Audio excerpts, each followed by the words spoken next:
ભાવનગર શહેરના સુભાષનગરમાં આવેલા plot number 28માં આવાસના મકાનમાં સ્લેબમાંથી ગામડું પડવાની ઘટના બની હતી, જેથી નુકસાન અને ઈજા થવાનો બનાવ બન્યો છે। સુભાષનગર આવેલા સરકારી આવાસમાં પ્લોટ નંબર 28માં સ્લેબમાંથી ગાબડું પડતા નીચે પડેલી વાહનને નુકસાન થયું છે, જ્યારે ત્યાં ઊભેલા લોકોને પણ ઈજા થઈ હોવાનો સ્થાનિકોનો આક્ષેપ છે। ત્યારે સ્થાનિકોનું કહેવું છે કે અમારે ભાઈના ઓથાર નીચે જીવવાનો વારો આવ્યો છે, કોઈ જવાબ આપતું નથી। ભાવનગર શહેરના સુભાષનગરમાં આવેલા પ્લોટ નંબર 28માં આવાસના મકાનમાં સ્લેબમાંથી ગામડું પડવાની ઘટના બની હતી, જેથી નુકસાન અને ઈજા થવાનો બનાવ બન્યો છે। સુભાષનગર આવેલા સરકારી આવાસમાં પ્લોટ નંબર 28માં સ્લેબમાંથી ગાબડું પડતા નીચે પડેલી વાહનને નુકસાન થયું છે, જ્યારે ત્યાં ઊભેલા લોકોને પણ ઈજા થઈ હોવાનું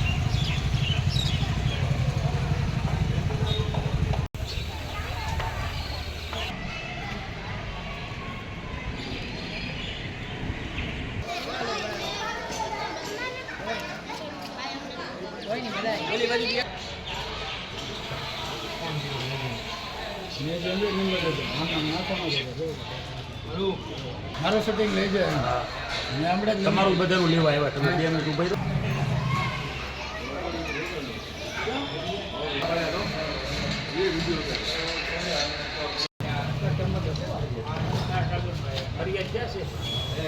તમારે આવું ન પડે તમને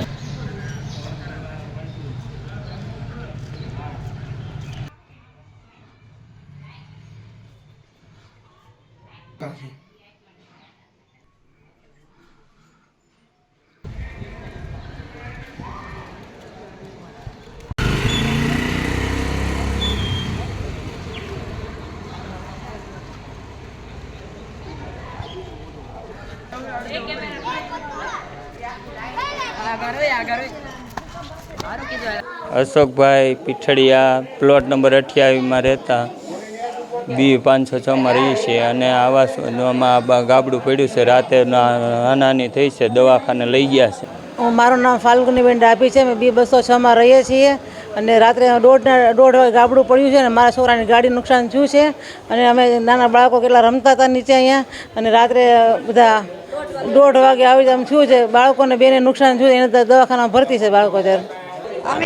અમે સુભાષનગર 28 પ્લોટ નંબર 28માં રહી છીએ અને આ બી બ્લોકમાં અને આ ગાબડું પડ્યું રાતે 1:30 વાગે। અહીંયા કેટલા માણસો બેઠા હતા એ બધાને જો નુકસાન થયું છે, એ લોકો દવાખાને છે, ગાડીને નુકસાન થયું તો અમારે રહેવું કઈ રીતે? નાના છોકરા હોય, બાળકો બેઠા હોય, રમતા હોય, અમારે રહેવાનું કઈ રીતે ભાઈ? મારું નામ રાઠોડ રમેશભાઈ મનોહર છે, બરાબર। અને અમે અત્યારે અહીંયા સુભાષનગર આવાસ યોજનામાં રહેવી છીએ અને 2 બ્લોક છે અને આ બ્લોકમાં બધું જર્જરિયાત થઈ ગયેલું છે અને અત્યારે મારી ગાડીને નુકસાન થયું છે। કાલે અહીંયા માણસો ઉપર હતા એમની ઉપર પડ્યું છે, એમને હોસ્પિટલ દાખલ કર્યા છે। આ બધું જર્જરિયાત થઈ ગયેલું છે તો અમે ઘણી વાર રજૂઆત કરી છતાં એનો કાંઈ નિર્ણય આવ્યો નથી। તો અમારે એ રહેવું કઈ રીતે એ અમે વિચાર્યું છે કે આમાં અમારે રહેવું કઈ રીતે? અત્યારે અમે ઉપર રહેવી તો અમને બીકમાં રહેવી છીએ કે કાલે વારે શું થાય। હું અત્યારે આ રાતનું જ જોવો કે રાતે 1 વાગ્યા પછીના ગાબડા પડ્યા।